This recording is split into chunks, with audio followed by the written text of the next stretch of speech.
என்னைக்கு வந்து சினிமாவுக்குள்ள வந்து ரஞ்சித்தும் மாரி செல்வராஜும் வந்தாங்களோ அதுக்கு பிறகுதான் இங்க தமிழ் சினிமாங்கிறது வந்து சாதியால பிளவுபட்டு கிடக்குது அப்படிங்கிற ஒரு வாதமும் கூட வைக்கதான் செய்யறாங்க. ஒண்ணுமே கான்ஃபிளிக்டே இல்லாம வெறுமனே நீங்க சிரிச்சுக்கிட்டே இருக்கணும், வெறுமனே கொண்டாடிக்கிட்டே இருக்கிறது சந்தோஷம். அப்படி ஒரு வாழ்க்கையே கிடையாது யாருக்குமே. யாராவது ஒருத்தர் இன்னைக்கு ஃபுல்லா நான் ஹாப்பியா இருக்கேன்னு சொல்லுங்க பார்ப்போம். இது வந்து உங்களோட மற்ற படங்கள்ல இருந்து இது என்ன வேறுபட்ட ஒரு படம்? என்ன வேறுபட்டதுன்னா மற்ற படங்கள் நேரடியாக என் வாழ்வு சம்மந்தப்பட்டது. இதுல நிறைய இளைஞர்களோட வாழ்க்கை. முன்னாடி தேவர் மகன் வந்துச்சு, சின்ன கவுண்டர் வந்துச்சு, அப்பெல்லாம் அதை வந்து ஒரு சாதிய படமா பார்க்கல. எங்க அப்பாவை படம் பார்த்துட்டு அமைதியா போனாருன்னா நான் படம் பார்த்துட்டு நான் நீங்க படிச்சிருக்கேன், நான் எப்படி அதே மாதிரி இருக்க முடியும்? எல்லா இடங்களுக்கும் அந்த மக்கள் அப்படிங்கிறது பரவ ஆரம்பிச்சிட்டாங்க. ஆனா மாறி இன்னும் பழசையே பிடிச்சிட்டு இருக்காரு. ஒரு போலீஸ் தான் எதிரி, ஒரு இன்ஜினியர் தான் எதிரி, ஒரு என்ன சொல்றது எம்எல்ஏ எதிரி, ஒரு எம்பி எதிரி, ஒரு பிரைம் மினிஸ்டர் எதிரின்லாம் படம் வருது. அதெல்லாம் யாரும் கேட்கறது. உனக்கு அதுக்கு எந்த பாதிப்பையும் ஏற்படுத்த மாட்டேங்குது. ஆனா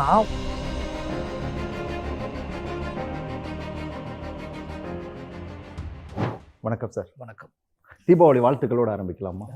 வாழ்த்துக்கள் உங்களுக்கு. படத்தை பற்றி பேசுகிறதுக்கு முன்னாடி மாரியோட மறக்கவே நினைக்கிறேன்லேருந்து ஆரம்பிக்கலாம் அப்படின்னு நினைக்கிறேன். ஏன்னா முதல்ல நான் உங்களை நேரில் பார்த்தது அப்படிங்கிறது அந்த தொடர் வந்த சமயத்தில் வேடன் ஆஃபீஸில் தான். அதுவும் அந்த தொடரில் முதல்ல ஆரம்பித்த வரி கூட எனக்கு இன்னும் ஞாபகம் இருக்குது. பைத்தியத்துக்கும் எனக்கு இருக்கிற ஒரே வித்தியாசம் நான் பைத்தியம் இல்லை அப்படிங்கிறது மட்டும்தான். கரெக்டா? ஆமாம். இன்னும் எதையாவது மறக்கவே நினைக்கிறீங்களா? அதான் அந்த வார்த்தையில் ஒரு சிக்கல் இருக்கு. மறக்கவே நினைக்கிறேன்னு இருக்குல்ல, அதை நீங்கள் இப்படி எடுத்துக்கலாம் அப்படின்னு எடுத்துக்கலாம். எப்படி? திருப்பி திருப்பி அதை நினைவாக வந்து அதை நினைக்கவும் செய்கிறேன். அது அப்படின்ல மறக்கவே நினைக்கிறேன் அப்படின்னா திருப்பி அதை நான் வாலண்டியராக போய் நினைக்கவும் செய்கிறேன் அப்படிங்கிற மாதிரி ஒரு ஃபீல் இருக்குது. மறக்க நினைக்கிறது அப்படின்னா அது என்ன மாதிரியான எனக்கு உணர்வு அப்படின்னா, நான் இந்த சமூகத்துக்கும் எனக்குமான தொடர்பு, சமூகத்துக்கும் எனக்குமான விவாதங்கள், இந்த சமூகத்துக்கும் எனக்குமான கேள்விகள், இது எல்லாத்தையும் என்னோட அனுபவத்தை வச்சு இந்த என்னோட அனுபவத்தை வச்சு அது ஒரு படைப்பாக்கி அதை கொடுத்துட்டே இருக்கிறேன். அதனால் எனக்கு என்ன பிரச்சனைனா எதையும் மறக்கனா இல்லை மறக்க முடியுமா அப்படின்லாம் எனக்கு தெரியல. எனக்கு நிச்சயமாக சொன்னோம்னா என்னால் மறக்க முடியுமாலாம் தெரியாது. ஏன்னா நான் சமூகத்துக்கு கொடுத்துட்டேன். அது இப்போ நிலை பெற்றுட்டு எல்லாத்துட்டையும் இப்போ பெரிய பெரும்பாலும் என்னால் மறக்கவே முடியாது. கர்ணனை மறக்க முடியாது, வாழையும் மறக்க முடியாது, பைசனும் அதே தான் நடக்க போகுது. அப்போ ஆனால் என்ன பிரச்சனைனா இது வந்து பிரித்து கொடுக்கப்பட்டிருக்குது இல்லை, இது நிறைய பேர் கைகளில் ஒப்படைக்கப்பட்டிருக்கு. இன்னும் எங்கிட்ட மட்டுமே இருக்கும்போது பெரிய கனமாக இருந்துச்சு. அது இப்போ பலதரப்பட்ட மக்கள் கையில் கொடுக்கப்பட்டதுனால கொஞ்சம் அதோட வெயிட் கம்மியாக இருக்குன்னு சொல்லலாம். ஒவ்வொரு தடவை மாரியோட படங்கள் வெளியில் வரும்போது இந்த விமர்சனம் அப்படிங்கிறது இருக்கும். இது வந்து அவர் பார்த்த காலத்தை இன்னும் அப்படியே ரிமைண்ட் பண்ணிட்டு இருக்காரே தவிர இப்போ சூழல் அப்படி இல்லை. இப்போ எல்லாம் வந்து வசதி வாய்ப்புகள் ஆகிட்டாங்க, வேறு இடத்துக்கு போயிட்டாங்க, பெரிய பெரிய ஐடி நிறுவனங்கள்லாம் வேலை பார்க்க ஆரம்பிச்சிட்டாங்க, எல்லா இடங்களுக்கும் அந்த மக்கள் அப்படிங்கிறது பரவ ஆரம்பிச்சிட்டாங்க. ஆனால் மாறி இன்னும் பழசையே பிடிச்சிட்டு இருக்காரு அப்படிங்கிற ஒரு வாதமும் கூட பொது வெளியெல்லாம் இருந்துகிட்டே இருக்கு. இன்னமும் கூட இந்த பைசன் வந்த பிறகு கூட அப்படியான ஒரு விமர்சனம் அப்படிங்கிறது வரலாம். அது வருமான எனக்கு தெரியல, வரலாம். ஆனால் நீங்கள் இன்னும் மாறல அப்படின்றீங்களா? அப்போ நான் என்ன சொல்கிறேன், சரி ஓகே இதெல்லாம் மாறிட்டு நம்புங்க. ஓகே, ஒரு சாமானிய மனுஷனோட கதையை அவன் இப்போ நான் இருக்கேன், இப்போ நீங்கள் இருக்கீங்க, உங்கள் கதையை நீங்கள் வந்து உங்கள் கதையை இப்படி ஜெயிச்சிட்டிங்க. நீங்கள் ஒரு ரிப்போர்ட்டராக இருக்கீங்க, நீங்கள் வாசிப்பாளராக செய்தி வாசிப்பாளராக இருக்கீங்க, நீங்கள் ஒரு உங்கள் கதையை சொல்கிறதுக்கான கடமை உங்களுக்கு இருக்கா இல்லையா? நிச்சயமாக இருக்குது. அந்த கதையை சொல்லும்போது அதில் நிறைய முரண்கள் இருக்கும், நிறைய வாழ்க்கையில் பிரச்சனைகள் இருக்கும், எல்லாமே இருக்கும். அதே மனித சமூகம் தெரிந்து கொள்வது அவசியம் தானே. அப்போ ஏன் வந்து அந்த முரணுக்கு பயந்து நீ உன் கதையை எங்கிட்ட மட்டும் உன் கதையை சொல்லாதுன்னு சொல்கிறது எப்படி நியாயமாக்க முடியும்? வெற்றி பெற்ற எத்தனையோ பேரோட கதைகள் இங்கே சொல்லப்பட்டுக்கிட்டே இருக்குது, தேடப்பட்டுக்கிட்டே இருக்குது. அப்போ அவங்களுக்கு இருக்கிற ரைட்ஸும் உரிமையும் ஏன் எங்கிட்ட எனக்கு கிடையாது? அப்போ என்னோடய கதை அப்படிங்கிறது வந்து இப்போ நம்ம வந்து அப்துல் கலாம் பற்றி படம் வருது, நான் வந்து ஒப்பிடக்காக சொல்ல, இப்போ அப்துல் கலாம் பற்றி படம் வருது, எல்லா தலைவர்களை பற்றி படம் வருது, ஒரு கிரிக்கெட் பிளேயர் பற்றி படம் வருது, வெற்றியாளர்களை பற்றி எல்லா படமும் வருது. நீங்கள் யாரெல்லாம் ப்ரைடுன்னு நினைக்கிறீங்களோ அவங்களோட எல்லா கதையும் தெரிந்து கொள்வதற்கு நீங்கள் ஆசையாக இருக்கீங்க. ஆனால் நீங்கள் கண்டுக்காத ஒரு சாதாரண மனுஷனோட கதையை மட்டும் உங்களுக்கு ஏன் வந்து கஷ்டப்படுத்துது? அதை தெரிந்து கொள்வதிலையும் அதை பார்ப்பதிலும் உங்களுக்கு தயக்கம் எங்கேருந்து வருது? அதுக்குள்ளே நீங்கள் என்னவா இருக்கீங்க? நீங்கள் சம்மந்தப்படாத ஒரு கதையை மட்டுமே பார்ப்பேன்னு சொல்லுறது அடம் பிடிக்கிறது என்ன வகையில் அறமாக இருக்க முடியும்? அந்த வாழ்க்கையில் நம்ம சம்மந்தமே படலை, அவன் வேறு ஏதோ கதையை காட்டுறாங்க அப்படிங்கும்போது நமக்கு ஓகேவா இருக்கணும். நாம் இதை சம்மந்தப்பட்டிருப்போமோ நம்மளையும் சேர்த்து சொல்கிறானோ அப்படிங்கிற பயம் தானே இது காரணமாக இருக்குது. அப்போ நான் வந்து எனக்கு ரைட், இந்த நாட்டில் நான் வாழ்கிறேன், இங்கே ஒரு இங்கே எனக்கு எல்லாருக்கும் இருக்கக்கூடிய உரிமையும் விஷயமும் எனக்கு இருக்குது. நான் என்னோட படைப்பின் வழியாக என்னோட வாழ்ந்த வாழ்க்கையை, அனுபவங்களை நான் பதிவு செஞ்சுட்டே வரேன். படம் எடுக்கலாம், நாவல் எழுதியிருப்பேன். சரி, அது சினிமாவுக்கு மட்டும் ஏன் இவ்வளோ ப்ரைட்னஸ்? நான் கவிதை எழுதி சினிமாவுக்கு 20 வருஷம் முன்னாடியே கவிதை எழுதியிருக்கேன், 23 வருஷம் முன்னாடியே சிறுகதை எழுதியிருக்கேன், 20 வருஷத்துக்கு முன்னாடியே கதைகள் எழுதிக்கிட்டே இருந்திருக்கேன், பிளாக்ல எழுதியிருக்கேன். அதே மாதிரி சினிமாவில் பண்ணுறேன். சினிமாவுக்கு மட்டும் இவ்வளோ ப்ரைட்னஸும், சினிமாவுக்குன்னு ஒரு சினிமாவுக்கு ஒன்று இருக்குது, அதை கெடுத்துக்காதீங்க. சினிமாவுக்குன்னு என்ன இருக்குது? இல்லை, ஒரு ஒரு ஒரு வாழ்க்கை அப்படின்னா அதில் வந்து ஒரு கொண்டாட்டம், ஏதாவது ஒரு சின்ன இடத்துலயாவது ஒரு கொண்டாட்டம் அப்படிங்கிறது இருக்கும். ஆனால் மாரியோட படங்களில், மாரியோட வாழ்க்கையில் வழிகள் மட்டுமே தான் இருந்துச்சா? இல்லை, அப்படி இல்லை. நீங்கள் எதை சொல்கிறதுன்னு நோக்கணும்னு இருக்குல்ல. நான் இப்போ ஒரு வருஷத்துக்கு எத்தனை படம் வருது சொல்ல முடியாது, ஒவ்வொரு வருஷத்துக்கும் மாறும். அப்போ கொண்டாட்ட மனநிலையில் எவ்வளோ படங்கள் வருது? மனிதர்கள் கொண்டாட வேண்டும், மனிதர்கள் வந்து மெய் மறந்து தன்னிலை மறந்து கொண்டாட வேண்டும் அப்படிங்கிற படங்கள் எவ்வளோ வருது? அது நிறைய வருதா? இந்த மாதிரியான படங்கள் நிறைய வருதா? கமர்ஷியல் தான் அதிகம் இருக்குது. அப்போ அவ்வளோ படங்கள் இருக்குது உங்களை சந்தோஷப்படுத்துவதற்கு. உங்களை நீங்கள் அப்பப்போ உங்களை உண்மையை தெரிஞ்சுக்கிறதுல உங்களுக்கு என்ன தயக்கம் இருக்கும்போது, அதிகபட்சம் ஒரு படமோ 2 வருஷத்துக்கும் 5 படம் வச்சுக்கோங்க. காத்திரமா எத்தனை படம் வரும்? காத்திரமா ரொம்ப ஸ்ட்ராங்காக ஒரு 6 படம் 7 படம் வருமா? அதுவே கம்மி தான். அதுவே கம்மி. ஒரு வருடத்திற்கு 7. ஆனால் ஒரு வருடத்துக்கு கொண்டாட்டம் எத்தனை படம் வரும்? அது 200 படங்கள் இருக்கும். அப்போ 200 படங்களை நீங்கள் பார்த்து சலிப்படையாத நீங்கள் ஒரு 4 படங்களோட உண்மையை ஏற்றுக்கொள்வதற்கு உங்களுக்கு தயக்கமாக இருக்குது அப்படின்னா எனக்கு அது புரியவே இல்லை. அந்த தயக்கம், நீங்கள் அந்த சலிப்பு, நீங்கள் சொல்கிறதையும் நோக்கத்தை எனக்கு புரிஞ்சிக்க முடியல. இல்லை, அது சலிப்புன்னு நான் அப்படி பார்க்கல. அவங்க கேட்கறது அப்படிங்கிறது, அவங்களோட பார்வை அப்படிங்கிறது வந்து மாறிக்கிட்ட வழி மட்டும்தான் இருக்குமா? மாறிக்கிட்ட வழி மட்டும் நீங்கள் அப்படி சொல்லக்கூடாது. வழின்னு இல்லை, மாறி ஒரு கருத்தை பதிவு பண்ணுறாங்க. அது வந்து ஒரு வழி மட்டுமா தான் இருக்குமா? என்னோட சந்தோஷம்ங்கிறது என்னை ஏற்றுக்கிறது தான். படத்தில் காட்டுற சந்தோஷம், நான் எதை காட்டணும், எதை சொல்லணும், நான் தான் முடிவு பண்ணணும். இப்போ நான் முடிவு பண்ணணும், எனக்கு எது அதிகமாக இருக்கோ அதை தான் காட்ட முடியும். நான் ஃபேக்காக அவனை காட்ட முடியாது. சரி, சந்தோஷமாக இருந்தால் நான் சந்தோஷமாக இருந்திருப்பேன். அந்த சந்தோஷம் நிலை பெற்றதா அப்படிங்கிற கேள்வி இருக்குல்ல. அந்த சந்தோஷம் நிலையானதாக இருந்துச்சான்னு கேள்வி இருக்குல்ல. அந்த சந்தோஷம் சுதந்திரமானதாக இருந்துச்சுன்னு கேள்வி இருக்குல்ல. இப்படி எல்லா விஷயங்கள் இருக்குது. இப்போ பரியம்பெருமெல்லாம் அவனுக்கு ஒரு சந்தோஷம் இருந்துச்சு. அவன் படித்தான், விளையாண்டான், ஆடினான், வேட்டைக்கு போனான், எல்லாம் பண்ணான், கல்லூரிக்கு வந்தான். அப்போ அந்த சந்தோஷங்களை காட்டிட்டு தானே அதை பண்ணுறோம். அப்போ நீ சந்தோஷங்கிறது ஒன்றுமே கான்ஃப்ளிக்டே இல்லாமல் வெறுமனே நீங்கள் சிரிச்சுக்கிட்டே இருக்கணும், வெறுமனே கொண்டாடிக்கிட்டே இருக்கிறது சந்தோஷம். அப்படி ஒரு வாழ்க்கையே கிடையாது யாருக்குமே. இங்கே யாராவது ஒருத்தர் இன்றைக்கி ஃபுல்லாக நான் ஹாப்பியாக இருந்தேன்னு சொல்லுங்க பார்ப்போம். இந்த ஃபுல் டே வாய்ப்பு கஷ்டம் தானே. அது இல்லை. அப்போ எப்படி நீங்கள் வந்து மாறிக்கிட்ட மட்டும்? அப்போ ஒரு 1 வீக் எடுத்துக்கோங்க. இந்த 1 வீக்கில் நீங்கள் ஃபுல்லாக ஹாப்பியாக இருந்தீங்களான்னு கேட்டால் யாராவது சொல்ல முடியுமா? இந்த 1 வீக் நான் எந்த நினைப்பும் இல்லாமல் ஜாலியாக இருந்தேன்னு சொல்ல முடியுமா? ரொம்ப கஷ்டம். அப்போ ஒரு கதைங்கிறது, ஒரு வாழ்வியல்ங்கிறது, இப்போ பரியம்பெருமான்லையும் கர்ணன்லையும் கொண்டாட்டங்கள் இருக்குது. ஆட்டம் பாட்டம் கொண்டாட்டங்கள் இருக்குது. பிரதானம் என்ன? அந்த கொண்டாட்டங்கள் நிலையானதாக இருந்துச்சா? அந்த கொண்டாட்டங்கள் சுதந்திரமானதாக இருந்துச்சா? அந்த கொண்டாட்டங்கள் பறிக்கப்பட்டதுங்கிறது தான் கதையே. நான் வழியை சொல்கிறதா கதை எடுக்கல. என்னோடய கொண்டாட்டங்கள், என்னோடய சுதந்திரங்கள் பறிக்கப்பட்டதை சொல்கிறேன். நான் ஜாலியாக தான் இருந்தேன், நான் சந்தோஷமாக தான் இருந்தேன். எனக்கு ஒரு அம்மா அப்பா இருந்தாங்க, அவங்க என்னை பயங்கரமாக நேசித்தாங்க, அவங்க என் மீது அன்பு செலுத்துனாங்க. எனக்கு ஒரு காதல் இருந்துச்சு, என்கிட்ட ஒரு ஆறு ஓடிச்சு, என்கிட்ட ஒரு குளம் இருந்துச்சு, என்கிட்ட ஆடு மாடு கோழின்னு எல்லாம் இருந்துச்சு, என்கிட்ட நிலம் இருந்துச்சு. ஆனால் இது எதுவுமே என்கிட்ட நிலையானதாக இல்லை. இதுக்குள்ளே நான் வந்து முழுசாக எடுத்துக்க முடியல, இதை முழுசாக அனுபவிக்க முடியல. இதுக்குள்ளே நான் இதை தான் சொல்கிறேன். அப்போ நீங்கள் என்ன நினைக்கிறீங்கன்னா அதெல்லாம் விட்டுட்டு இதை மட்டும் பேசக்கூடாது. அப்போ இதெல்லாம் சொல்லிட்டு தான் சொல்கிறேன் நான். அப்போ என்னோட கொண்டாட்டம் பறிக்கப்பட்ட கதையையும் நீ இந்த கதை எப்படி சொல்லிப்பாங்க? என்னோட மாரி செல்வராஜின் கொண்டாட்டம் பறிக்கப்பட்ட கதைன்னு தான் சொல்லுது. கொண்டாட்டமே இல்லையான்னு கிடையாது, கொண்டாட்டம் இருந்துச்சுன்னு தான் காட்டுறேன் நான் ரொம்ப கொண்டாட்டமாக இருந்தேன். இப்போ மாமன்னூர் எடுத்துக்கோங்க, ஒரு பையன் 4 பசங்க ஓடி போய் கிணத்துல குதிக்கிறான். குதிக்கிற வரைக்கும் கொண்டாட்டம் தானே அது. அவன் ஜாலியாக விளையாடுறான். அவன் ஜாலியாக விளையாண்டுட்டு போனான்னு காட்டுன்னு சொல்கிறீங்க நீங்கள். அவன் விளையாண்டுட்டு போகலையே, அவன் ஜாலியாக விளையாட தானே போனான். அப்போ அந்த கொண்டாட்டம் பறிக்கப்பட்டது தானே கதையாக இருக்குது. நான் அவங்கள பேட்டி எடுக்க போகிறேன் அப்படிங்கிறதுக்கு முன்னாடி இந்த விஷயத்தை பற்றி நான் வந்து நிறைய கேள்விப்பட்டிருக்கேன். முன்னாடி தேவர் மகன் வந்துச்சு, சின்ன கவுண்டர் வந்துச்சு, அப்பெல்லாம் அதை வந்து ஒரு சாதிய படமாக பார்க்கல. என்னைக்கு வந்து சினிமாவுக்குள்ளே வந்து ரஞ்சித்தும் மாரி செல்வராஜும் வந்தாங்களோ அதுக்கு பிறகுதான் இங்கே தமிழ் சினிமாங்கிறது வந்து சாதியால் பிளவுபட்டு கிடக்குது அப்படிங்கிற ஒரு வாதமும் கூட வைக்க தான் செய்கிறாங்க. நாங்கள் இப்படி எடுத்துக்கோம், சாதியை பற்றியான விவாதங்கள் ஆரம்பிச்சுன்னு எடுத்துக்கோம். அது நல்லது தானே? அது ஆமாம், நல்லது தான். எங்கள் அப்பா இருந்த மாதிரி நான் இருக்குன்னு நினைக்கிறேன். இப்படி எங்கள் அப்பா பார்த்து படம், எங்கள் அப்பா என்னை படிக்க வச்சுருக்கேன், எங்கள் அப்பா படிக்கலை.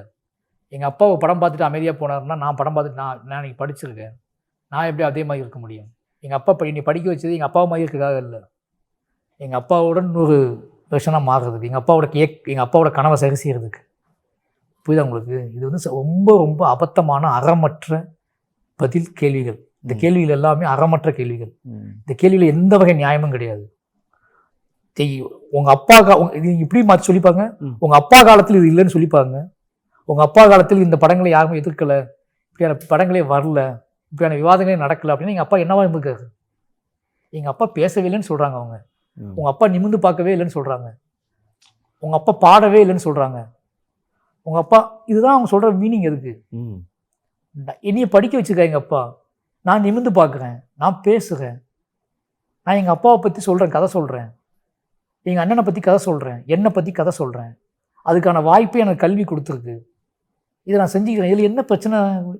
இது சமுதாயத்தில் என்ன நடத்தணும், இது வந்து சமுதாயத்தில் என்ன நடக்கணும், ஒரு உரையாடல் நிகழ்த்த முடியும். நீங்கள் சின்ன வயசில் பார்த்த அந்த வலி வேதனை இது எல்லாம் அந்த சாதியால் இன்னமும் கூட தொடர்ந்துகிட்டு இருக்குது. அந்த கேள்வி நியாயமற்ற தொடர்ந்து ஒரு படைப்பை பார்ப்ப.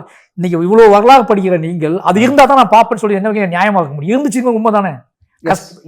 நீங்கள் இல்லைன்னே வச்சுக்கோங்க, நீங்கள் இல்லை, நீங்கள் பயங்கரமாக நம்புறீங்க, நீங்கள் அத்தனை பேரும் நம்புறீங்க, இல்லைப்பான்னு சொல்றீங்க. சரி, அதனால் அனுபவிச்சவன் அதை சொல்றது உங்களுக்கு என்ன பிரச்சனைன்னு கேட்குறேன் நான். இன்னைக்கு இல்லைப்பா, நீங்கள் உறுதியாக சொல்கிறீங்க, இப்போ அவ்வளோவே நீங்கள் அவ்வளோ நல்லவன் ஆகிட்டீங்க, உறுதியாக நீங்கள் சொல்கிறீங்க, நான் ஒத்துக்கிறேன். ஆனால் அதில் பாதிக்கப்பட்ட ஒரு நோயாளி, அந்த நோயால் பாதிக்கப்பட்ட ஒருத்தன், நான் அந்த நோயால் பாதிக்கப்பட்டேன்னு சொல்லும் போது உங்களுக்கு ஏன் பதட்டம் வருது? முதல்ல ஓகே, நான் இன்னும் சொல்ல போனால் நான் இன்னைக்கு கூட சொல்லலையே என் படங்களில், அதுவே உங்களுக்கு பதட்டமாக இருக்குன்னா மீனிங் என்ன? அதுக்கு மீனிங் என்ன? இப்போ நீங்கள் எங்கேயாவது நீங்கள் வந்து 15 வருஷம் கழிச்சு வந்து கொரோனா வந்துச்சுன்னு சொன்னால் அவங்க கோவப்படுவீங்களா? அது எப்படி கோவப்படுவீங்க? அது ஒரு நோய், அது இருந்துச்சு. அப்போ அன்னைக்கு கொரோனா இருந்துச்சு, அந்த நோய்க்கு தான் மருந்து சொல்லும்போது கோவப்படுவீங்களா? இல்லை. அப்போ ஏன் சாதியை பற்றி பேசும்போது உங்களுக்கு ஏன் கோவமும் பதட்டமும் விடுது? அப்போ நீங்கள் உங்களுக்குள்ள என்ன இருக்கு? அது எப்போ வேணாலும் வெளிப்பட்டுரும் உங்களுக்குள்ள. அதை நீங்கள் பாதுகாத்து பத்திரப்படுத்தி வச்சிருக்கீங்க, படுக்க போட்டிருக்கீங்க, தூங்க வச்சிருக்கீங்க, உள்ள வலி இல்லாமல் அதை கண்ட்ரோல் பண்ணி வச்சிருக்கீங்க. அது உங்களுக்கு ஒளியலை. அதை சொல்லும் போதெல்லாம் உங்களுக்குள்ள ஒரு பிரச்சனை வருது, பதட்டம் வருது. அதை பற்றி பேசும்போதெல்லாம் பதட்டம் வருது. ஒரு நோயை பற்றி, ஒரு அவசியமற்றதை பற்றி பேசும்போது, அது திருப்பி வந்துடக்கூடாதுன்னு பேசும்போது உங்களுக்கு எப்படி பதட்டம் வரும்? இப்போ நம்ம சமூகத்தில் தாக்கின எல்லா நோய்க்குமே நம்ம மருந்து கண்டுபிடிச்சிருக்கோம். திருப்பி அது வந்துடக்கூடாது அப்படிங்கிறதுக்காக வேலையை தொடர்ந்து பார்த்துக்கிட்டே இருக்கும். அப்போ ஒரு நீ இல்லைன்னு சொல்கிற நம்ப நீ இது சந்தோஷப்படணும்ல. எப்போ நல்ல வேலை இப்போ இல்லைப்பான்னு தான் சொல்லணும். பாருங்க இப்போ மோசமாக இருந்திருக்கு பாருங்க, நல்ல வேலை இப்போ இல்லைப்பா அப்படின்னு நீ பேசணும். இப்போ மாறி சொல்கிற மாதிரி நிறைய விஷயம், மாறி இவ்வளோ கஷ்டப்பட்டுருக்காப்புல, இவ்வளோ விஷயம் நடந்திருக்கு, நமக்குலாம் தெரியாமல் பாருங்க, இப்போ நல்ல வேலை இப்போ இல்லை, நம்ம பிள்ளைங்களும் நல்லா இருக்குது, அப்படி தான் நீ பேசணும். இப்போ இல்லை நீ பேசாத அப்படின்னு எப்படி சொல்கிறதுக்கான காரணத்தை நீங்கள் புரிந்து கொள்ள வேண்டும். அதுக்குள்ளே இருக்க அந்த இதைத்தான் நான் பயங்கரமாக எனக்கு பயத்தை உண்டாக்குது. உங்கள் வழி இன்னொருத்தருக்கு ஏன் வழியை கொடுக்குது?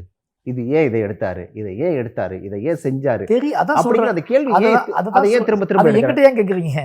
அதை நான் பதில் சொல்ல முடியாது. அவனோட மனம், அவனோட அகம் பதில் சொல்லணும். ஒரு சாதாரண மனுஷனுக்கு ஒரு சமூகம் நீதான்னு சொல்லலை, அதில் எனக்கு வழியை கொடுத்தது நீதான்னு நான் சொல்லலை. ஒரு சாதிய கட்டமைப்பு சொல்கிறேன், நீ உனக்கு எதிரான படமாக எப்படி எடுத்துக்கிற? நான் கேட்குறேன், சாதிக்கு எதிரான ஒரு படத்தை உனக்கு எதிரான படமாக நீ எங்கேருந்து எடுத்துக்கிற? எப்படி சாதியோட ரெப்ரஸன்டேட்டிவாக நீ மாறின? சாதியை காப்பாற்றுற ரெப்ரஸன்டேட்டிவாக நீ எப்படி மாறின? என்னோட படத்தில் இன்னாருன்னு நீ உன் பேரை சொல்லி நான் சொல்லவே இல்லை எதுவுமே. சாதிய சாதிய உளவியலுக்கு எதிராக நம்ம படம் பண்ணுறோம்னா சாதிக்கு எதிரான படம் தானே அது. நிச்சயமா. அது எப்படி இன்னாரை பாதிக்கும்? உனக்கு எப்படி அது ஆத்திரம் வரும்? தமிழ் சமூகம் எப்படி அதில் பிளவுபடுப்போம்? யாரை பாதிக்குதோ அப்போ அவன் தப்பு பண்ணுறான், அது எனக்கு தெரியாது. நான் என்ன சொல்கிறேன் அப்படிதான் புரிஞ்சுக்கணும். ஆமாம், நான் என்ன சொல்கிறேன் அப்படின்னா, உனக்கு கோபம் வருது. நான் என்ன நினைக்கிறேன், இப்போ ஒரு கட்டமைப்பை, ஒரு வாழ்வு முறை, ஒரு சமூகம் சேர்ந்து வாழக்கூடிய வாழ்வு முறையில் ஒரு சில சிக்கல்கள் இருக்குது அப்படின்னா, அந்த சிக்கலை பற்றி நம்ம பேசுகிறோம் அப்படின்னா, அது ஒரு கான்செப்டுக்கு எதிராக நம்ம படம் பண்ணுறோம். இந்த கான்செப்ட் மனித சமூகத்துக்கு அவசியமற்றது அப்படின்னு நம்ம படம் பண்ணுறோம். ஓகேங்களா? அது நான் மட்டும் பண்ணல, நிறைய ஜேர்னரில் எல்லாரும் அந்தந்த ஒவ்வொரு கான்செப்டுக்கு எதிராக தான் படம் பண்ணுறாங்க. இப்போ மருத்துவத்துறையில் ஒரு கான்செப்ட் இருக்குது, அது தப்பானதுன்னு ஒரு படம் பண்ணுறாங்க. போலீஸ் காவல்துறை போலீஸ்னு ஒன்று இருக்குது, அந்த போலீஸ் கான்செப்டில் இவ்வளோ பஞ்சாயத்து இருக்குது, இவ்வளோ ஊழல் நடக்குது, இவ்வளோ அடாவடித்தனம் நடக்குதுன்னு படம் பண்ணுறாங்க. ஜாதியும் அது மாதிரி மனித சமூகத்துக்கு அவசியமற்ற ஒரு கான்செப்ட். அந்த கான்செப்டுக்கு எதிரான படங்களை பண்ணுறோம். இதில் எங்கேருந்து நீ ரெப்ரஸன்டேட்டிவாக மாறுற? எந்த பாயிண்டில் உனக்கு பதட்டம் வருது? இதை நான் எப்படி புரிஞ்சுக்கிறது? அதாவது நேரடியான படங்கள் இவர் தான் எதிரின்னு சொல்லி நேரடியான படங்கள் எவ்வளோ படங்கள் வருது. அப்போல்லாம் ஒரு டாக்டர் தான் எதிரி, ஒரு போலீஸ் தான் எதிரி, ஒரு இன்ஜினியர் தான் எதிரி, ஒரு ஒரு என்ன சொல்கிறது எம்எல்ஏ எதிரி, ஒரு எம்பி எதிரி, ஒரு பிரைம் மினிஸ்டர் எதிரின்லாம் படம் வருது. அதெல்லாம் யாரும் கேட்கறது உனக்கு அது எந்த பாதிப்பையும் ஏற்படுத்த மாட்டேங்குது. ஆனால் ஒரு கான்செப்ட் எதிரிங்கும் போது உனக்கு எப்படி ஆத்திரம் வருது, உனக்கு எப்படி கோபம் வருது. அப்போ அந்த கான்செப்ட் இன்னும் எவ்வளோ பலமாகுன்னு அர்த்தம். நீ என்ன நினைக்கிற, அந்த கான்செப்ட் அப்படி இருக்குன்னு நினைக்கிறியா? அந்த கான்செப்டை பற்றி பேசுவதன் மூலமாக, அந்த கான்செப்டோட செங்கல்களை உருவதன் மூலமாக, அந்த கான்செப்டை நான் உடைக்க ஆசைப்படுறது மூலமாக நீ எதுக்கு பதட்டப்படுற? நான் எங்கேயுமே உன்னை நேரடியாக குற்றச்சாட்டு இல்லையே. ஒரு காதல், இப்போ காதல்ங்கிறது ஒரு கான்ஃப்ளிக்ட். காதல் படம் நிறைய வருது, அதில் ஆண் பெண் சண்டை போட்டுக்கிறாங்க, ஒருத்தர் திட்டிக்கிறாங்க. ஓகேங்களா? அங்கே இங்கேயும் ஆண் பெண் வாழவே முடியாத அளவுக்கு பேசிக்கிறாங்க, திருப்பி சேர்ந்துக்கிறாங்க. அதே மாதிரி காதல் அவசியம் தான் உரையாடல் நடக்குது. இதுக்கு காதலிக்கணும் அப்படின்னு உரையாடல் நடக்குது. காதல் மேன்மையானது உரையாடல் நடக்குது. அப்போ அந்த காதலை பற்றியான அதே மாதிரி தானே ஜாதியும். அந்த உளவியல், அந்த கட்டமைப்பு தேவையா தேவையற்றதா, இதுதான் விவாதமாக்க முடியும். அதை சொல்லாதுன்னு சொல்ல எப்படி சொல்ல முடியும் நீங்கள்? அப்போ நீங்கள் சொல்லுங்கள், காதல் படம் எடுக்காதீங்க சொல்லுங்கள், போதை படம் எடுக்காதீங்கன்னு சொல்லுங்கள், நீங்கள் டாக்டர் சொல்லுங்கள், அந்த எதுவுமே எடுக்காதுன்னு சொல்லுங்கள். மனித சமூகத்துக்கு எதிரானதை பற்றி தான் எல்லா கலையும் பேசுது. மனித சமூகத்துக்கு அவசியமற்றதை தான் எவ்வளோ கமர்ஷியல் படமாக இருந்தாலும் அதுக்குள்ள அவங்க வச்சுக்க கருத்து என்ன? இந்த மனித சமூகத்துக்கு அவசியம் இல்லாத வன்முறை, போதை, ஊழல், எப்படி ஒன்று சொல்லு. நான் நேரடியாக பாதிக்கப்பட்டதுனால என்னோட கான்செப்ட் மனித சமூகத்துக்கு முக்கியமானது சமத்துவம், சமூக நீதினு பேசுகிறோம். இதில் என்ன பிரச்சனை வந்து போகுது? அப்போ நான் ஒன்றை எதிர்ன்னு சொல்லவே இல்லை, இந்த கான்செப்ட் என் வாழ்க்கைக்கு எதிராக இருந்துச்சுன்னு சொல்கிறேன். இந்த வாழ்க்கை முறை என் வாழ்க்கைக்கு எதிராக இருந்துச்சுன்னு படம் பிடிச்சி காட்டிக்கிட்டே இருக்கேன். இந்த வாழ்க்கை முறை என் சந்ததிக்கு வந்துடக்கூடாதுன்னு நினைக்கிறேன். எனக்கு பின்னாடி வர சந்ததிக்கு இந்த வாழ்க்கை முறை பயணப்பற்றக்கூடாதுன்னு நினைக்கிறேன். ஏதோ வகையில் இது தொடர்ந்து போயிடக்கூடாதுன்னு நினைக்கிறேன். அதுக்காக நான் படம் பண்ணுறேன். இது எப்படி உனக்கு இன்னும் பகையாகவும், உனக்கு இன்னும் எதிரியாகவும், நான் இன்னும் எப்படி தோணுதுங்கிறதே எனக்கு பயங்கர பயமாகவும் பதட்டமாகவும் இருக்குது. என்னடா இன்னும், அதாவது ஒரு என்ன சொல்கிறது, ஒரு வாழ்வியலை ஒரு படைப்பாளனுக்கு ஒரு வாழ்வியல் கொடுத்த பாதிப்பை, அந்த வாழ்வியலுக்கு எதிரான கருத்தை பதிவு செய்வதற்கான எல்லா சுதந்திரமும் இருக்குது. ஓகேங்களா? அவனை எந்த கேள்வியும் யாரும் கேட்க முடியாது. நீங்கள் ஒரு ஆளை நேரடியாக பகை சாட்டினீங்கன்னா அந்த ஆள் சம்மந்தப்பட்ட ஆள் வருவாங்க உங்ககிட்ட. எஸ், நாங்கள் ஒரு வாழ்வியலுக்கு எதிரான, ஒரு வாழ்வியல் கான்செப்டுக்கு எதிரான அவசியமற்ற விஷயங்களுக்கு எதிராக என்னோடய கருத்தை பதிவு பண்ணிகிட்டு இருக்கோம். இது நான் மட்டும் இல்லை, உலகத்தின் அத்தனை இயக்குநர்களும் அத்தனை படைப்பாளிகளும் இதை தான் பண்ணிகிட்டு இருக்காங்க. இந்த பைசனுக்குள்ளே வருவோம். இப்போ இவ்வளோ நேரம் வேறு அப்படியே ட்ராவல் ஆகிட்டோம். ஆடியோ லான்ச்சில் ஒரு விஷயம் பேசுனீங்க, மற்ற படங்களை விட இதில் நீங்கள் ரொம்ப ஒரு கர்வத்தோடு இதை இருக்கேன் அப்படிங்கிறத சொல்லிட்டு, இது உங்களோட மற்ற படங்கள்லேருந்து இது என்ன வேறுபட்ட ஒரு படம்? இது என்ன வேறுபட்டதுன்னா, மற்ற படங்கள் நேரடியாக என் வாழ்வு சம்மந்தப்பட்டது, என் வாழ்வு சம்மந்தப்பட்டதாகவே இருக்கும். இதில் நிறைய இளைஞர்களோட வாழ்க்கை இருக்குது. சவுத்தில் தென்பகுதியில் வாழ்ந்த நிறைய இளைஞர்களோட வாழ்க்கை இருக்குது. முக்கியமாக மனத்தை கணேசன் சொல்லிட்டு ஒரு கபடி பிளேயர், உங்கள் உறவினர் தான், என்னோட உறவினர். அவர் என்னோட சின்ன வயசு ஹீரோ. அவர் தான் என்னோட டாப். என் வாழ்க்கையில் ஃபஸ்ட்டு ஒரு ஹீரோவாக பார்த்தேன் அப்படின்னா அது மனத்தை கணேசன் தான். அவரை பின்னாடியே ஓடுவோம். அவரோட உழைப்பு, அவரோட கபடி, அதை இன்ஸ்பயராக வச்சுக்கிட்டு நான் இன்றைக்கி இந்த சமூகத்துக்கு, இன்றைக்கி சவுத் தமிழ்நாட்டு இளைஞர்களுக்கு ஒரு கதை சொல்லணும். அங்கே இருக்கிற புரிதலற்ற ஒரு தன்மைக்கு ஒரு புரிதலை ஏற்படுத்தணும். அங்கே இருக்கக்கூடிய முரண்களுக்கு ஒரு விஷயம் பண்ணி நம்மளால் இன்றைக்கி என்கிட்ட இருக்க ஒரு அறிவை வச்சு, இன்றைக்கி என்கிட்ட இருக்க ஒரு புரிதலை வச்சு, இன்றைக்கி என்கிட்ட இருக்க ஒரு நிதானத்தை வச்சு, இன்றைக்கி என்கிட்ட இருக்க ஒரு பக்குவத்தை வச்சு அவங்களுக்கு ஏதாவது ஒன்று சொல்லணும் அப்படிங்கிறதுக்காக நிறைய விஷயங்களை சேர்த்து, இன்றைக்கி என்னோடய அவதானிப்புகள்லாம் உள்ளே சேர்த்து உருவாக்கப்பட்ட, எனக்கே அதை பார்த்துட்டு என்ன ரியாக்ட் பண்ணுவாங்க அப்படிங்கிற ஒரு பெரிய ஆர்வத்தை கொடுக்கக்கூடிய படமாக. ஏன்னா என்னோட ஒட்டுமொத்த நிதானத்தையும் பக்குவத்தையும் பயன்படுத்தி ஒரு படம் எடுத்துருக்கேன். ஓகே, இந்த படம் அதாவது இந்த பைசன் அப்படின்னு சொல்லி முடிவு பண்ண உடனே அந்த கதையை நீங்கள் ரொம்ப நாளாக அதை யோசிச்சதெல்லாம் சொல்லியிருந்தீங்க. நான் சில பேட்டிகளில் பார்த்து, ஹீரோ துருவ் தான் அப்படிங்கிறத அப்பயே முடிவு பண்ணிட்டீங்களா? ஒரு யங்கர், ரொம்ப உடல் திறனோட, நிறைய உடல் உழைப்பு போடக்கூடிய, நிறைய நாட்களை கொடுக்கக்கூடிய ஒரு ஆள் தேவை இந்த படம் பண்ணுறதுக்கு.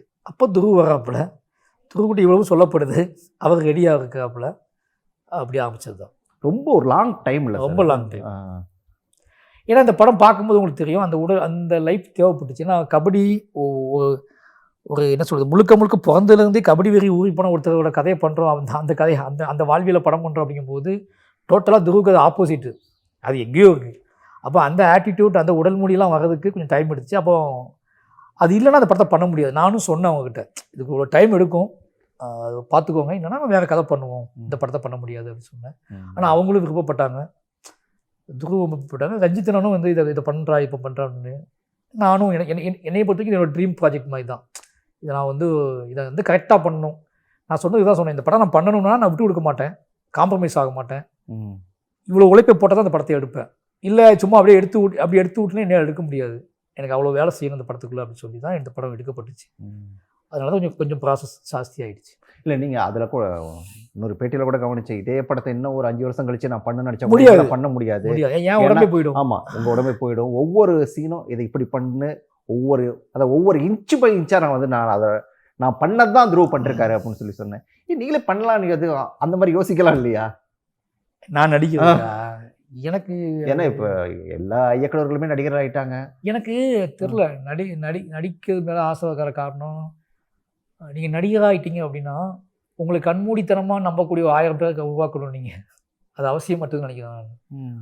உங்களுக்கு ரசிகர் கூட்டத்தை 1000 கண்மூடி அது வந்துருவாங்கல்ல தானே, ஒரு 2 படத்தில் வந்துருவாங்கல்ல, அது வரக்கூடாதுன்னு நினைக்கிறேன் நான்.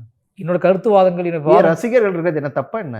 இப்போது மாரி செல்வராஜ் ரசிகர்கள் இல்லையா என்ன? இல்லை, அப்படி மாரி செல்வராஜ் ரசிகர்களும் மாரி செல்வராஜ் அரசியலையும் சேர்த்து வராங்க. இப்போ நான் டைரக்டராக இருக்கனால நான் நிறைய ஃப்ரீயாக உரையாடுறேன் அவங்ககிட்ட, சமூகத்தை பற்றி ஒரு புரிதலை பதிவு பண்ணிக்கிட்டே இருக்கேன். நான் நடிகன் ஆகிட்டோம்னா இன்னொருத்தர் படத்தை போய் நடிப்பேன், அவங்களுக்கு வேற ஒரு அரசியல் இருக்கும், சினிமாப்பான்னு ஒரு இடத்துக்கு நான் போவேன், அது அவர் படம், இது என் படம், இது இப்படி மாற்றி போகும்.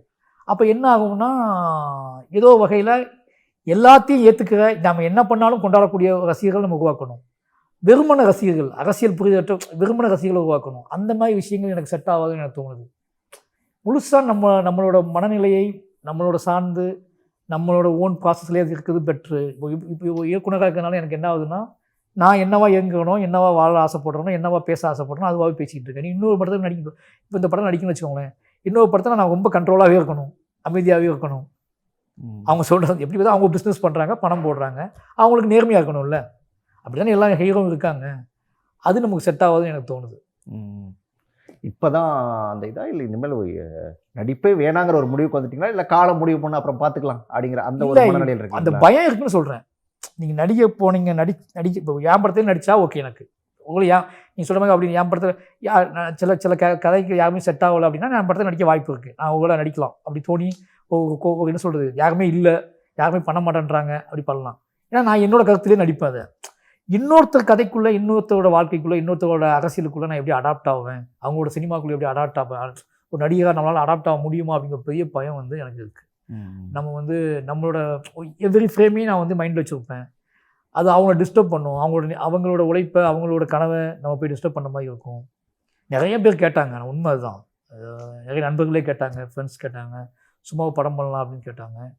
நான் அப்போ அவங்ககிட்ட தான் சொன்னேன், அது ஒரு மாதிரி முரணாக இருக்கும் எனக்கு.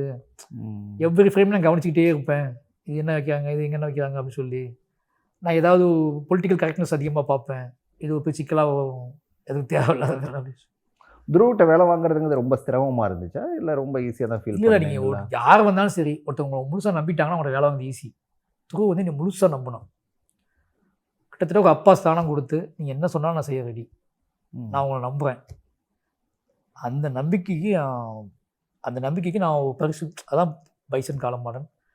நிச்சயமாக அந்த வெற்றி தான் அதுக்கு நான் கொடுக்க ஒரே பரிசாக இருக்க முடியும். இந்த படத்தோட வெற்றி தான் அவன் போட்ட உழைப்புக்கு நான் கொடுக்க ஒரே பரிசாக இருக்க முடியும். நான் எதுவுமே கொடுத்து அதை சரி பண்ண முடியாது. நான் அவ்வளோ போய் உழைப்பு போட்டிருக்கான். உழைப்பு அப்படின்னா நம்ம நினச்சிட்டு இருக்கோம், உடம்பு கம்மி பண்ணுறது, உடம்பை கூட்டுறது, அது பண்ணுறது. உழைப்புங்கிறது அது கட்டற்ற, அது சொல்லவே முடியாது. அது சாதாரண சீன் எடுக்கும்போது கூட ஆகும். அப்படியான உழைப்பை வந்து துருவ் இந்த படத்தில் போட்டிருக்கான். பைசனுடைய வெற்றி முழுக்க துருவுக்கு தான் சமர்ப்பிக்கும். இதை வந்து ஒரு ஒன் லைனில் சொல்கிறதுனா என்னன்னு சொல்லலாம் இந்த படத்தை? ஒன் லைனில் சொல்கிறது அப்படின்னா, இன்றைக்கி இருக்கிற சவுத் தமிழ்நாடு, இன்றைக்கி இருக்கிற தென் மாவட்டங்களோட இளைஞர்களோட மனநிலையை மாற்றுவதற்காக அங்கேருந்து கிளம்பி ஓடி வந்து ஜெயிச்ச ஒருத்தனோட பார்வை அப்படின்னு சொல்லலாம். என்னோட பார்வை நெல்லையை மேலேருந்து பார்க்குறீங்க. ஒட்டுமொத்த தென் தமிழ்நாட்டையும் நான் டாப்பில் இருந்து காட்டுறேன். டாப்ல இருந்து பார்த்து வாழை தோட்டத்தையும் நாங்க டாப்ல தான் இல்லை, ஏன்னா நீங்க அங்க நின்று பார்க்கும்போது வழி தெரிய மாட்டேங்குது, எல்லாமே வேலியை அடைச்ச மாதிரி தெரியுது. மேல நின்று பார்க்கும்போது நிறைய வழிகள் தெரியுது. அந்த நிறைய வழிகளை நான் படம் பிடிச்சி காட்டுறேன். அவங்க நிறைய பாதைகளை நான் படம் பிடிச்சி காட்டுறேன். ஏன்னா அவங்க நினைச்சிட்டு இருக்காங்கன்னா நம்ம வெளியே போகிறதுக்கு வழியே இல்லை, எல்லாமே வேலியை அடைச்சி கிடக்குன்னு நினச்சிக்கிட்டு இருக்காங்க அங்கே தென் மாவட்டத்தில். நான் அதை படம் பிடிச்சி, இல்லைடா இங்கே வழியும் பாதைகளும் நிறைய இருக்குது, நீ பயணப்பட ஆரம்பிங்க, நீ வெளியே வா, பயணப்படு, நீ பாதையை பயணத்தை தொடங்கினா தான் ஆப்போசிட்டில் வர மனிதர்கள் உன்கிட்ட பேசுவாங்க, உரையாடுவாங்க, உனக்கான உதவிகளை செய்வாங்க. எனக்கு ராம் சார் அப்படி தான் வந்தார் என் லைஃப்பில். இவ்வளோ பேர் அப்படி தான் எல்லாத்துக்கும் வந்திருப்பாங்க. நமக்குன்னு யாருமே இல்லை, நம்ம வாழ்க்கை இவ்வளோ தான், இந்த ஊரில் தான் வாழ்ந்து சத்து போகணும்னு நினைக்காத. நம்ம பயணப்பட தான் பிறந்திருக்கோம், பயணப்பட தான் மனிதர்கள் வந்துக்கிட்டே இருப்பாங்க. அங்கே உள்ள உனக்கு எதிரியாகவே அங்கே உள்ள எதிரியை ஜெயிக்க முயற்சி பண்ணிகிட்டே இருக்காது. அங்கே உள்ள ஒரு எதிரியை தீர்மானிச்சுக்கிட்டு அவனை ஜெயிக்கிறதே வாழ்க்கையோட தத்துவமாக, வாழ்க்கையோட இலக்காக வச்சுக்கிட்டு இருக்கிறதுக்குல, அதுக்கு எதிரான ஒரு படமாக இது பண்ணியிருக்கு. ஒவ்வொரு பாட்டுக்கு முன்னாடியுமே ஒரு 4-5 வரி கவிதை அப்படிங்கிறது இருக்குது. அது அந்த பாட்டோட சம்மந்தப்பட்டதா, இல்லை வாழ்வியலோட சம்மந்தப்பட்டதா, இல்லை அது அந்த பாட்டு எழுதும்போது என்னோட மனநிலை. நான் யாராவது நினச்சிக்கோம்ல, இப்போ நீங்கள் ஒரு பாட்டு எழுதுறீங்க அப்படின்னா உங்களுக்கு ஒரு உருவமும் ஒரு உணவும் கிடைக்கணும். ஆல்ரெடி உங்கள் லைஃப்லேருந்து ஒன்று கிடைக்கணும்ல, அவங்களுக்கான ஒரு ட்ரிபியூட்டாக நான் வந்து அதை இப்போ நம்ம எல்லாம் இப்போ தீக்கொளுத்தி எழுதுறேன்னா நான் என்னோட வாழ்க்கையில் என்னை விட்டுட்டு போனேன், நான் பிரிந்து போனேன், ஒரு தோழி ஞாபகத்துக்கு வந்தாலும் அவங்களுக்காக எழுதுறது.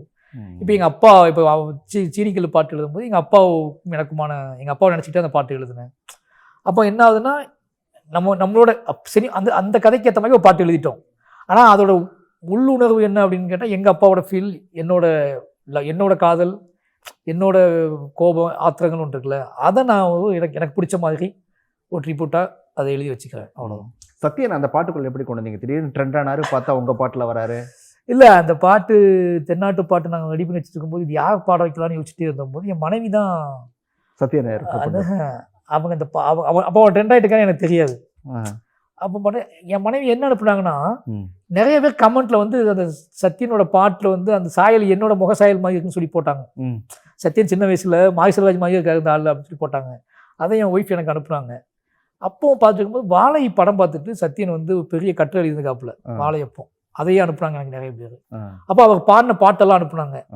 அதில் வந்து இந்த கலக்கப்போது யாரு அந்த பாட்டு பாடியிருந்தாரு. அதுக்கப்புறம் வா ரூட்டு தலை, இப்படி ஐபிசி பாட்டெலாம் பாடியிருந்தார். அப்போ என்னோட மியூசிக் டேரக்டர் நான் கேட்டேன், அவர் பாட வைக்கலாமா, அவர் செக் பண்ணி பார்ப்போமா அப்படின்னு கேட்டேன். ஓகேன்னு சொல்லி பாட வச்சா அவர் பர்ஃபெக்டாக அந்த பாட்டு அவருக்காகவே இந்த மாதிரி இருந்துச்சு. அப்படி வந்தது. ஒரு நண்பர் ஒரு கேள்வி ஒன்று அனுப்பியிருந்தார். அதாவது மாரியோட படங்கள் எல்லாமே கிராமங்கள்லேயே ட்ராவல் ஆகிட்டு இருக்குது. ஒரு சென்னை சிட்டி அல்லது வந்து ஒரு பாம்பே இந்த மாதிரியான ஒரு இந்த படம் இன்டர்நேஷனல் நகரங்கள், பைசன் இன்டர்நேஷனல் படம் சீரியஸா. நீங்கள் சர்ப்ரைஸ், படத்தில் வந்து அது இன்டர்நேஷனலாக பயணிக்குது படம். இந்த படம் ஆமாம், நாடு விட்டு நாடு தான் அந்த படத்தில் போகுது கதை. இப்போ சிட்டிக்குள்ளே வந்தாச்சு, பைசனுக்குள்ளேயே. அதான் சொல்கிறேன், நாடு விட்டு நாடுலாம் கதை போகுது இந்த படம். அதே போல் உங்கள் படத்தில் வந்து காதல் அப்படிங்கிறது அதுவும் ஏதோ ஒரு ஸ்பெஷலாக இருந்துக்கிட்டே இருக்கும். ஒரு ஃபுல்லான ஒரு லவ் ஸ்டோரி அப்படி ஏதாவது எதிர்பார்க்கலாமா? எல்லாம் கேட்க இல்லை யாருக்காவது ஸ்பெஷலாக வச்சுருக்கீங்களா? எனக்கு இப்போ பண்ணணும்னு ஆசைப்படுற ஒரு படம் என் பொண்ணுக்கு. நான் வந்து அப்பா நீங்கள் கேட்ட கேள்வி மாதிரி எங்கள் அப்பா என் பொண்ணுக்கு கேள்வி கேட்டா, அப்பா நீ வந்து சின்ன வயசில் ஹாப்பியாகவே இல்லையாப்பா அப்படின்னு கேட்டா. ஏன் சின்ன வயசில் ஃபுல்லாக நீ ஒன்று கஷ்டமாக தான் பட்டியா, ரொம்ப ஹாப்பியாகவே இல்லையாப்பா, தாத்தா செல்ராஜ் தாத்தா பாப்பா பாட்டி நீ சந்தோஷமாக வச்சுக்கலையாப்பா அப்படின்னு கேட்டா. ஏன் அப்படி கேட்குறேன், நீ சந்தோஷமாக படம் பண்ணுப்பா அப்படின்னு கேட்டேன். அப்போ என் வீட்டுக்குள்ளேயே இருக்கக்கூடிய ஒரு சந்தோஷத்தை படம் பண்ணணும்னு ஒரு ஆசை இருக்குது என் பொண்ணுக்காக. நான் சின்ன வயசுல இருந்து பண்ணல. அப்போ என் வீட்டுக்கு சமூகத்தோடு சமூகத்துக்கும் தொடர்பு வரும்போது தானே கான்ஃப்ளிக்ட் வருது. சமூகத்துக்கு தொடர்பு வர்றதுக்கு முன்னாடி என் குடும்பத்துக்குள்ளேயே நான் வாழ்ந்துக்கு போன வாழ்க்கை, எங்கள் அப்பாவை ஏமாற்றி என்னையை ஏமாற்றி நாங்களுக்குள்ளே ஜாலியாக வாழ்க்கையை வாழ்ந்துக்கு போடல, எங்களுக்குள்ளேயே வாழ்க்கையை வாழ்ந்துக்கு போடல. அதை படம் பிடிக்கணும்னு இப்போ ரொம்ப நாளாக அதை ஓடிக்கிட்டே இருக்கு. என் பொண்ணு கேட்டதுலேருந்து அதை படம் பண்ணேன். அதுக்கப்புறம் அது அந்த மனநிலை என்ன கொடுக்குதுன்னு பார்த்துட்டு அடுத்தடுத்து அப்படி போடலான்னு ஆசை. ஒரு ஃபேமிலி ஸ்டோரி, அதுக்கப்புறம் தான் காதல் வர. முதல்ல என் பொண்ணுக்கு ஒரு படம் பண்ணோம். அவள் வந்து என் மடியில் உட்காந்து விழுந்து சிரிக்கணும்னு ஆசைப்படுறான். அதான் அவள் எனக்கு கேட்டது. எனக்கு இன்றைக்கும் அது வந்து இப்போ தான் ஒரு இந்த பைசன் ப்ரொமோஷன் தான் ஸ்டார்ட் பண்ணதுக்கப்புறம் தான் கேட்க ஆரம்பிச்சிட்டேன். அந்த பாட்டெலாம் விட்டுட்டு இருந்தேன்ல, தீக்கொளுத்தி பாட்டில் விட்டப்போ அது போய் பெயினாக அப்போ வந்து ரொம்ப சிரிக்கவே மாட்டேன்ட்டார் இந்த மாமா அப்படின்னு. சிரிக்கவே இல்லையா படத்துல? இல்ல இல்ல இந்த பாட்டுல ஓகே ஓகே. இந்த பாட்டு வரும்ல, ம். எந்த பாட்டுலயுமே சிரிக்கிற மாதிரி பாட்டே இல்லைல்ல, ஆமா ஆமா. பெருசா இருக்காதுல்ல. அப்போ வந்து அவர் அப்படி கேட்ட உடனே நான் சொன்னேன், சரி ஓகேம்மா நான் பண்றேன் அப்படின்னு சொல்லியிருக்கேன். அப்பாவோட பேனர்ல என்னோட நவி ஸ்டுடியோஸ் அவருக்கு பேர் தெரியும்ல, அப்போ நீ நவி ஸ்டுடியோஸ்ல அந்த படம் பண்ணுப்பா அப்படின்னு சொன்னேன். சரி நவி ஸ்டுடியோஸ்ல நான் பண்றேன் அப்படின்னு சொல்லி. தீபாவளிக்கு மாறி படமா அப்படின்னு சொல்லிட்டு சில விமர்சனங்கள்லாம் கூட வர ஆரம்பிச்சுது. அப்படியா? தீபாவளிக்கு வாய்ப்பு படம்னா போயிடல. இல்ல தீபாவளிக்கு ரிலீஸ் பண்ற அளவுக்கு பெரிய படமா அப்படிங்கிற மாதிரியான சில விமர்சனங்கள் எல்லாம் கூட சோசியல் மீடியாவில் நான் கவனிச்சேன் வரும்போது. ஓகே. தீபாவளிக்கு நீங்க போய் படம் பார்த்த காலமெல்லாம் உண்டு. உங்க படம் தீபாவளிக்கு ரிலீஸ் ஆகுறதுங்கிறது எப்படி ஃபீல் எப்படி இருக்காது? எனக்கு தீபாவளி வந்து பெருசாக வந்து நான் தீபாவளி கொண்டாடினதே இல்லை. என் லைஃப்பில் வந்து தீபாவளி வந்து ஒரு கொண்டாடுறதுலாம் காரணம் வந்து வீட்டில் அவ்வளோ அந்த சூழலே இல்லை. தீபாவளினாலே பயப்படுவாங்க வீட்டில், இது எப்படி கடக்க போகிறோம் அப்படின்னு சொல்லி கடன் வாங்கி. தீபாவளி வந்தாலே ஒரு மாதிரி பயமாக தான் இருக்கும் வீட்டில்.